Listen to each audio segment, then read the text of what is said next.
brands don't always carry across. I never did Joe Blow to build boss money. It's almost like a bit of therapy. But I remember I said, what did podcast teaching you? And you said, it teaches you to listen. And it really did. And I was no good at it. What does your preparation research look like for your conversations? The research is pretty intense. I try and dig up everything I can about them. Then it's interesting, you do a podcast and they'll go, can you cut that out? I'm like, that was really good. Finding the client, doing the research to the podcast going out there, it's unbelievable amount of work. What about asking someone to do it? How do you go about it? And what are the reactions you get from people? I think most people get pretty excited. Initially, I was just asking people, and then I went into a bit of a script. Does the business really get nothing out of it? I never, ever thought about the money side of it. Why put more time, effort, and money into podcasting? I think the podcasting is good in the sense that they can see your personality, but you know what? It's not for everyone. When people rock up to the recording space, do you do anything particular, and do you have a plan in place? Interesting question. Welcome back to the Clear Shot podcast. My name's Nick Robinson. Today I'm joined by Tom from the Joe Blow podcast, better known for his finance business, Boss Money. Tom's Joe Blow podcast is a bit of a passion project featuring a collection of amazing stories about everyday people.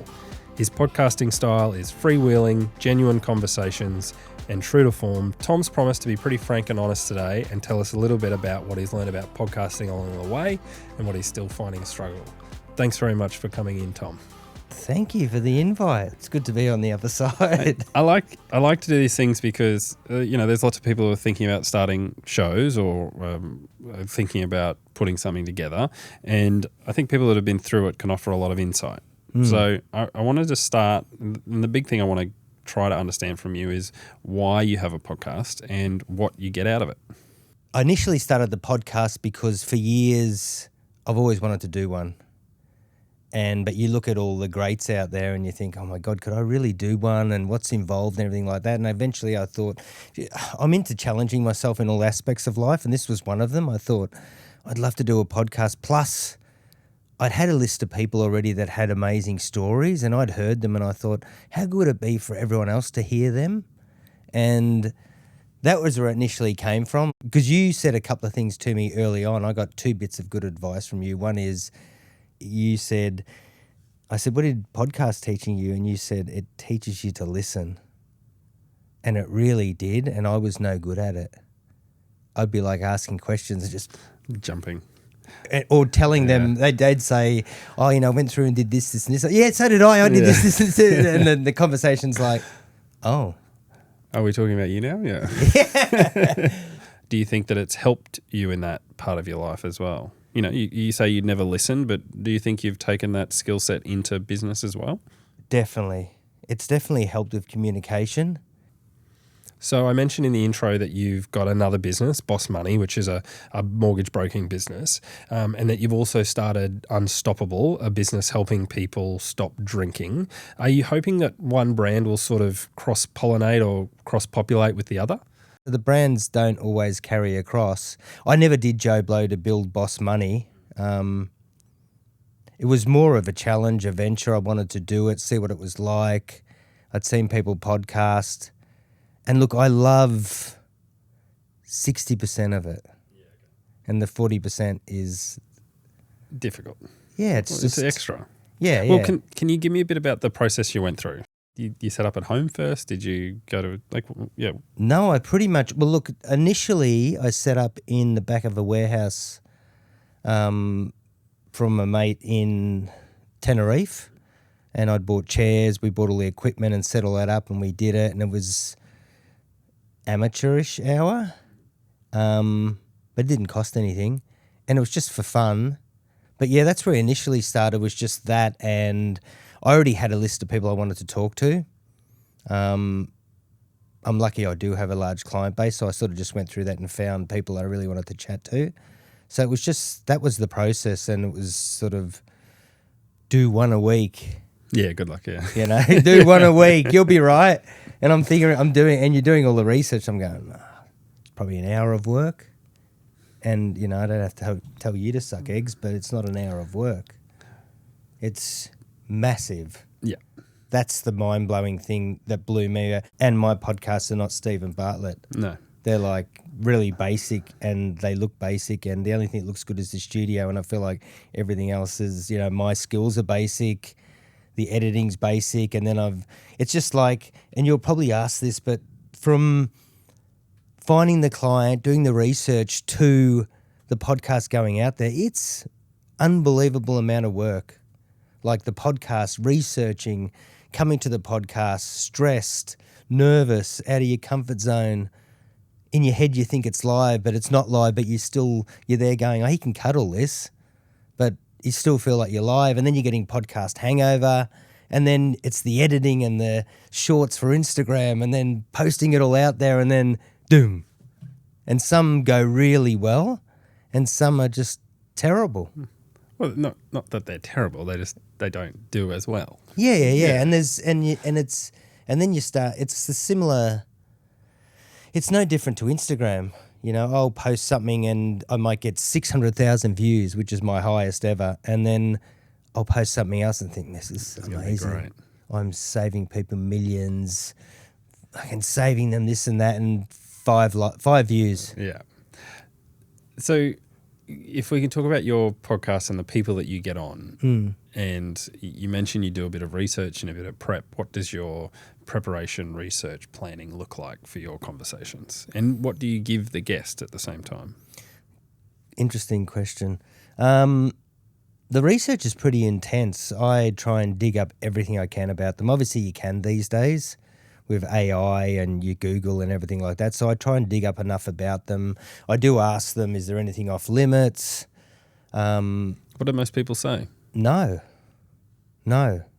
but then it's interesting. You'll do a podcast and they'll go, can you cut that out? I'm like, that was really good. You're talking about your dad who's a cult leader, and I'm like, can I get in there a lot more? And that's the part I also find difficult is you get an interesting part and you wish you'd dug a bit deeper, but you feel like, oh, can I? But it's not live, you should. Yeah, well, you should. Yeah, but I don't. Do you think you do it more than you did 10 episodes ago? Like you say, Yeah, definitely. Yeah, I'm definitely more comfortable, and I do love it. And the guests must pick up on that. Hopefully. Have a little bit of an upbeat personality, so it helps. But there are times in podcasts where I'm so bored. Really? Yeah, and I sit there just like, and I don't know how to do. I know the guys edit it online, like your Bartletts, your Jay Shetty's, and your Rogans. But at times I'm just there going, stop talking. This isn't for me. Like, come on, no one wants to know this. That is interesting. And like, how do you hurry them up? Yes. That's it, mate. I do talk often about, so one of the things that we get asked occasionally is, can you bring in a host? When someone, like particularly from a corporate perspective, if they go, we want to do a podcast series on this, it is absolutely a skill set in leading a conversation where you want to go.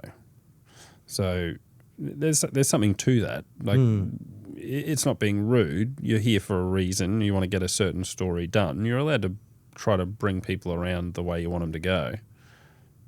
Stop talking about that. I want to talk about this. Yeah, well, that's right. Yeah, and because you're time limited too, There's a guy knocking on the door here. Come on, mate, I've got someone else. And I'm like, I didn't scratch the surface because you spent so much time talking about the thing you want to talk about. Yeah, so I do about 2 hours before a podcast. I'll write notes, and I'll just keep shrinking them like I've always done for presentations till I get all my main points. Yeah.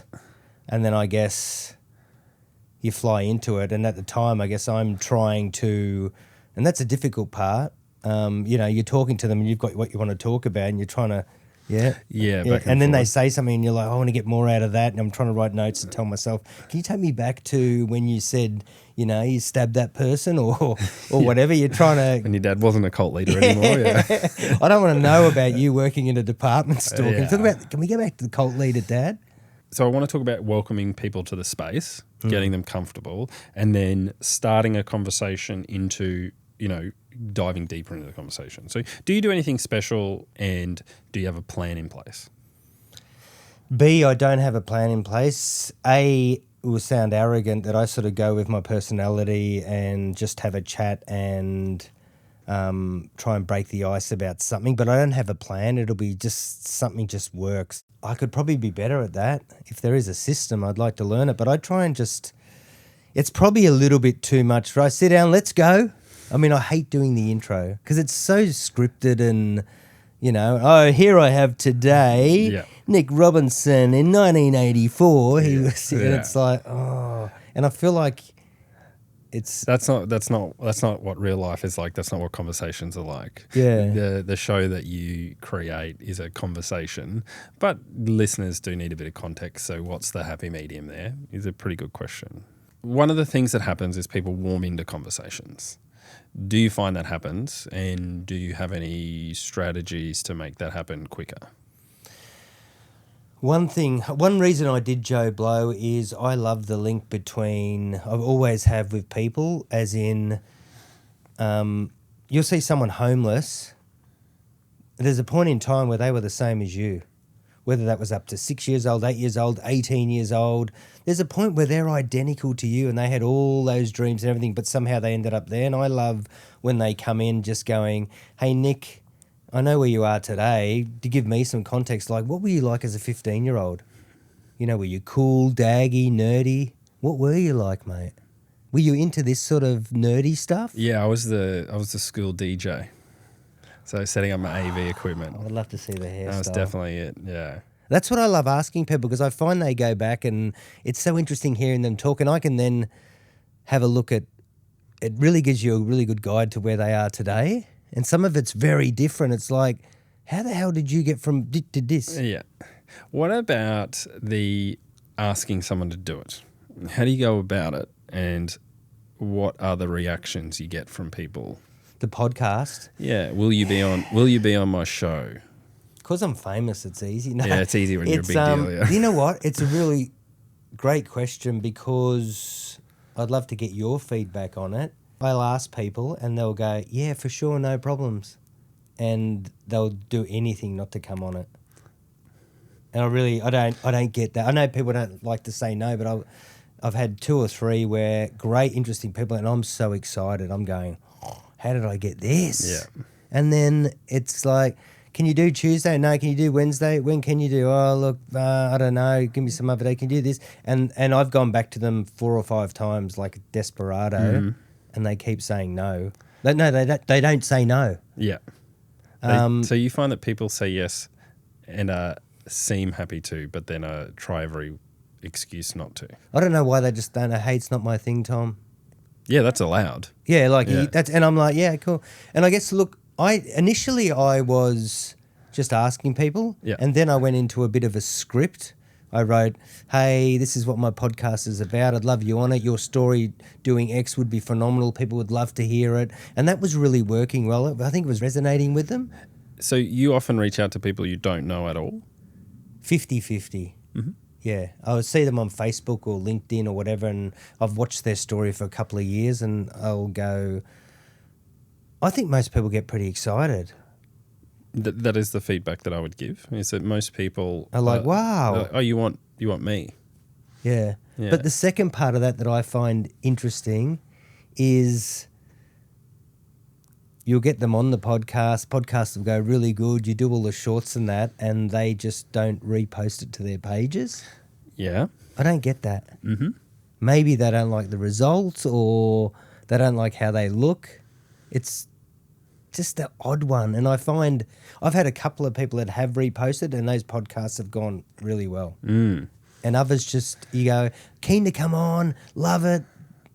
Yeah. They like all this. We do the shorts and they like it online, but they don't repost. And I'm like, oh, that's interesting. Why? That is interesting.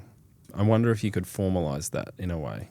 That's what I was wondering. Do you say, hey, one of the things for coming on the podcast is sounds a bit harsh. It's not harsh. You are required to. We'd love if. Yeah, I suppose. Have you asked people to? I haven't. Yeah. That's the thing. I haven't. And that's. You definitely should. Yeah. Hey, I'd love if you reposted this. Yeah, or here's the file. Please share it and tag me. Yeah, that's a great tip going forward. Because that's not an unreasonable request from you. And no, that is only if you want to, of course. Yeah. I'll make you look good. I'll put some filters on. I've had people go, oh my God, I can't believe you used that photo of me. It looks terrible.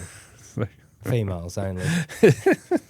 And I'm like, that's how you look. So is a lot of it, so cold outreach, What advice can you give people on approaching them to be on their show? I think it's like a lot of things in life that I always use is just give people confidence. Like that is number one. Hey, loved like the guy Peter Hutton that came on. Hey, your story's pretty amazing. I find it really fascinating. Would you love to come on and talk about it? Or, Stacey I had on who I had two parts of her. She was first part, it was so big I did it in two parts, was her coming out as a lesbian, and then the second one she's got terminal cancer. And I sort of said to her, I'd love to tell your story, and I would. I didn't lie. I said, you're one in my top three, and it was, as in, I find it interesting. I think that's the way to sort of just build their confidence. Yeah, okay. Because I don't think people think their story's worthy of sitting there talking about it. Oh, absolutely. But very, very often they are. I talk about it, quite often, is the things that you deal with every day aren't particularly exciting or interesting to you. However, there are lots of people that will find it interesting. I've got a question down here about, do you think you've ever gone too far? So we talked about you've pulled yourself up a few times, but has anyone ever got uncomfortable but is that the point? Look, I wish I'd gone further. That is more the point in my eyes. Wish I'd gone further a lot of times. Mm-hmm. What held me back? Just a nice guy. It's a politeness. Yeah, I don't know. Yeah, look, there are times I've sat down and gone, I wish I'd gone a bit harder on that, or no, I don't think I've ever gone too far. No. I mean, look. But would you have liked to? Yeah, totally. And I don't know why. Maybe I'm inexperienced. Maybe I don't know the right sort of wording to do that. But plenty of people have cried on the podcast. Maybe is that going too far? Is that just hitting a point? But I've cried also on the podcast, being the host with the person crying. We're both crying and it's going nowhere. And it's like, but they were just, yeah, no, I don't think I've gone too far. So the people that you have on your show give you a lot of their life. Do you share much of your personal life on the show? Do you try to separate or hide that, or do you have any lines personally? This goes back to when you told me initially the podcasting sort of taught you to listen more, and I feel like, and I've tried to go away from that. When someone says something in your mind, you're going, I've done the same, I've done the same, I've done the same. And I used to initially do that because I'm trying to relate to them. So no, I don't. They seem to just open up. I think it's the flow of questions and everything like that. I don't tell a lot of my personal stuff really. I did in the last podcast a little bit. I just feel like it's not about me. And I know at times people do switch it and they'll ask you all these questions and I just get uncomfortable. Only because I'd love to keep talking about myself. Be quite happy to. yeah, I'm more than happy to, but I just feel like it's not about me. And I feel guilty when I'm talking and I'm the host. I just feel ultra guilty, like they're going, it's not about you, mate. Put the mic down. Yeah, okay. How do you do social? Because podcast posts do quite well, but podcast posts don't equal podcast listens. Exactly. And that's the interesting part. So the shorts do really well. Yeah. And I love all the apps you can get, and I the shorts go on, and I find the shorts interesting, and I love doing them because, you're cutting up little bits and you can make it pretty interesting, and, there's some teasers in there, and I do a lot of those. I do about 10 per podcast, and I find, you're spot on. They might get, 5,000 views and the podcast gets 100. I'm pretty organised in a sense that it comes from the Boss Money days. I plan my social media a week in advance, but I'm always looking at stuff that I could do and I'm always banking it. With the podcast, I'll do a podcast today and I go, that's launching in 2 weeks, and I will put a calendar together of when the shorts come out. Have you been on other people's podcasts? That is the other one that people talk about, how to grow your audience is by going on others and trying to tap into theirs. Well, that's what I also look at when I think of tomorrow. I started talking about doing Boss Money, and it's what I know and it's what I do love, and I never have a problem talking about it. And then I was talking to this girl and she said, you should come on our podcast tomorrow, and I'm on this buyer's agent podcast tomorrow. I think because I'm an You will expert make in my it field, so I would... easy for them. I love that you're thinking about doing more and new things. So what value do you see in podcasting? We talked about the content side of things. You get so much out of it, but why put more time, effort, and money into podcasting? Good question. I think it sort of shows the individual, because a lot of people hide behind stock photos or photos of themselves, and people want to see... If I put photos of myself on my social media, which obviously I do now, it's just like some bald guy with tattoos. But I think getting your personality across, people want to see, oh, he's a really good guy. He looks so normal.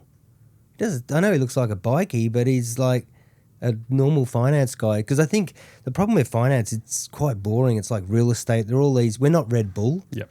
So I think the podcasting is good in the sense that they can see your personality. But you know what? It's not for everyone. I say that with people in some social media. I see people, and mainly real estate agents, but people doing things that are out of their comfort zone. It looks terrible. And they probably shouldn't podcast. If you're an accountant or whatever and you're like, hi, now what I'm going to talk about is, it's like, don't do it. But I think it's a brilliant avenue for businesses. I would say get on if you're that personality and you know your thing and you know something different, get on podcasts just so people can go, Nick's a really good guy, smart dude. The last one I want to talk to you about, Tom, is just what you're listening to and why and what you get out of those shows. As I said, I'm a Bartlett fanboy. I love his podcast. I did get to meet him too, which was pretty cool. I don't love all of his podcasts. I like maybe 2 out of 5, and other stuff I can just let go. And do you take it purely from a entertainment perspective, or are you trying to grow, learn, evolve? I'd say 60% learn, evolve, 40% entertainment. Also, I think trying to be in this headspace, I'm watching what he's doing all the time. Do you see what one of the ones which I think we may consider investing in is they've gotten rid of the microphones? Yeah. They've got drop-down mics now. Yeah. Because he didn't want anything between them. Yeah, it's just interesting. I know he does the temperature in the rooms and I mean, obviously he spends a lot of money, but there's little things he does which I changed things in my podcast because I look at a lot of the stats too, and a lot of people were dropping off really early. Yeah. And the start of our podcast was like straight into it. Yep. You know, and we had this big intro thing. I got this, I paid $500 to get this music done and all that sort of stuff. Now I've cut it to, but that used to go a lot longer. And then we used to just start talking, and we found 85% of people just left. And I went back to one of his podcasts, and he was like, he studied that and he changed the first 8 seconds of his podcasts. And he made them more that's why you can see at the start of his, it's a summary of who the guy is and what he does, and it's all cutting out when they're about to say something. You know, if you want to lose 100 kilos, then I changed to do all that, and it made all the difference. It kept people and now I think 86% go till 70% or 80 or whatever, but it changed it. And so I thought, when people click on, they click on. Yeah. So the dude spent a lot of money and time, so why wouldn't you learn what you can? Yeah. Well, what do you listen to? Apart from Joe Blow. I like a overly produced podcast. Do you? Yeah. So I like the short history of. So like a history podcast. I like there's an entertainment one with Richard Osman, where it's mostly about the UK entertainment industry, but they're my 2 big ones at the moment. And then Joe Blow.